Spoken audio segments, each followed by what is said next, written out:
उपमुख्यमंत्री एकनाथ शिंदेंनी आज विधान परिषदेमध्ये नागपूर हिंसाचारावर निवेदन देताना थेट ठाकरे पक्षावर टीकेची झोड उठवली। एकनाथ शिंदेंनी थेट उद्धव ठाकरेंनाच टार्गेट केलं।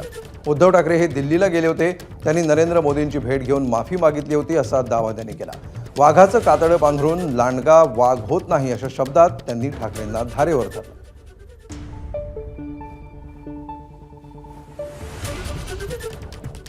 हे गेले होते लोटांगण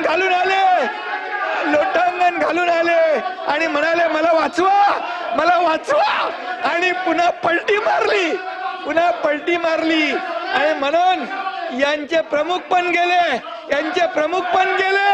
आणि तिकडं म्हणाले आम्ही युती सरकार स्थापन करू, इकडे आल्यावर पलटी मारली आणि या बीजेपीच्या देवेंद्र फडणवीस,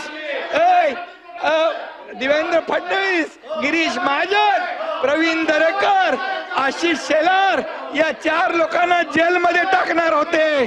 जेलमध्ये टाकून महाविकास आघाडी सरकारमध्ये भारतीय जनता पक्षाचे आमदार घेणार होते।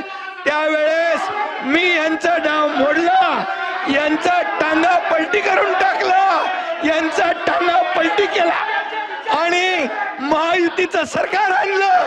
हे करायला वाघाचं काळीज लागतं। अरे लांडगा वाघाचं कातडं पाकून एक मिनिट लांडगा वाघाचं कातडं पांघरून वाघ होऊ शकत नाही। याला वाघाचं काळीज लागतं। शेर का बच्चा खुलेआम किया, हिम्मत है तुम्हारे में।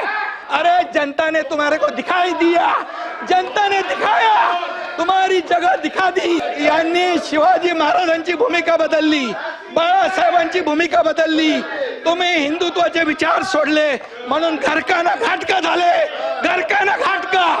इधर कभी नाही उधर कभी नाही। आणि म्हणून परब साहेब तुमचा इतिहास मला माहित आहे, मला बोलायला लावू नका। मी बोलत नाही, मी कधीही कमरेच्या खाली वार करत नाही। एबीपी माझा, उघडा डोळे बघा नीट।